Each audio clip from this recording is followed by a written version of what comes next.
ভারতের সর্বোচ্চ বেসামরিক সম্মান পদ্ম পুরস্কার, যেখানে জনপ্রিয়তার চেয়েও বেশি গুরুত্ব পায় দীর্ঘদিনের অবদান, শিল্পের প্রভাব আর সময়কে ছাপিয়ে যাওয়ার ক্ষমতা।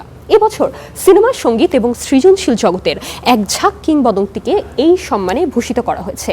কে কেন পেলেন পদ্ম সম্মান জানবো প্রতিবেদন থেকে। 1954 সাল থেকে ভারত সরকার দিয়ে আসছে পদ্ম সম্মান। দেশের সাংস্কৃতিক, সামাজিক ও বুদ্ধিবৃত্তিক বিকাশে যারা ব্যতিক্রমী অবদান রেখেছেন তাদের জন্য রাষ্ট্রের কৃতজ্ঞতা। এই পুরস্কারের 3টি স্তর: পদ্মবিভূষণ, পদ্মভূষণ আর পদ্মশ্রী।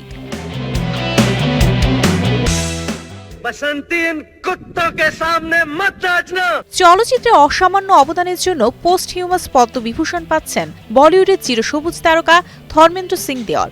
6 দশকের ক্যারিয়ারে রোমান্টিক হিরো থেকে অ্যাকশন আইকন প্রতিটি প্রজন্মের দর্শকের কাছে ছিলেন সমান জনপ্রিয়।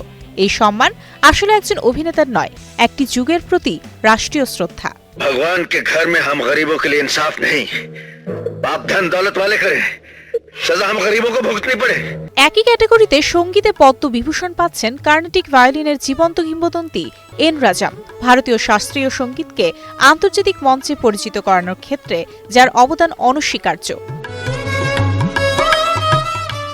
পদ্মভূষণ পাচ্ছেন 90-এর দশকের কণ্ঠস্বর আলকা ইয়াগনিক। হাজারের বেশি গানে বলিউডের রোমান্টিক অধ্যায়কে যিনি কণ্ঠে বাঁচিয়ে রেখেছেন, আজও তার গান নতুন প্রজন্মের প্লেলিস্টে সমান জনপ্রিয়।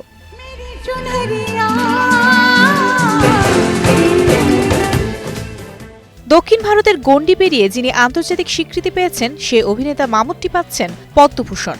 4 শতাধিক সিনেমায় অভিনয়, বয়সের বাধা পেরিয়ে আজও চরিত্র নির্ভর অভিনয়ে সক্রিয় তিনি।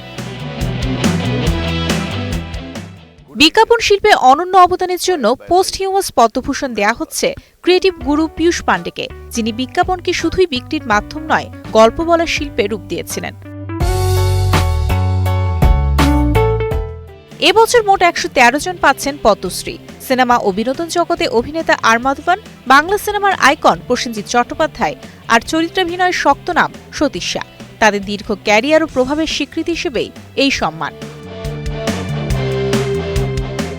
পদ্ম সম্মান মানে শুধু পুরস্কার নয়, এটা সময়ের পরীক্ষায় টিকে থাকা অবদানের স্বীকৃতি।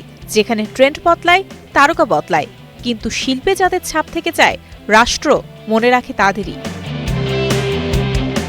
Mario Sen, star entertainment.